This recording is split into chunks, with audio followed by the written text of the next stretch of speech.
У нас есть последняя возможность исправить эту ошибку. Вот сейчас есть возможность, чтобы Гагаузия сплотилась, объединилась для того, чтобы провести выборы Народного собрания в ноябре. И жители Гагаузии должны поддержать. Я обращаюсь и ко всем депутатам, что ситуация, которая сегодня у нас возникла, если мы потянем дальше, то обязательно возникнут новые схемы, новые договоренности. Может быть, к тому, что я уже сказал, что закон о селах не работает, что у нас пропишутся 20-30 человек не с Гагаузии, неважно с каких районов, Кишинева, Аргеева или других мест, которые снова же на выборах Народного собрания мандаты будут, скажу, что при сбросе больших финансовых средств, можно сказать, что будет куплено. И в конечном итоге центр выйдет с предложением, чтобы отменить Гагаузию. Потому что сегодня считается во всей стране, что Башканское кресло было куплено.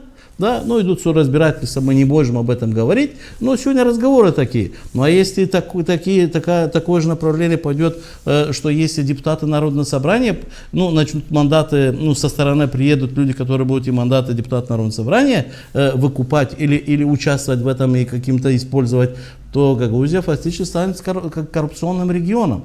И страна может пойти на то, что зачем нужен такой регион, если там все продается и покупается. Тогда мы потеряем Гагаузию. Поэтому единственный путь, и мы об этом говорим с людьми нашими, что, уважаемые друзья, уважаемые жители Гагаузии, мы живем и будем жить здесь.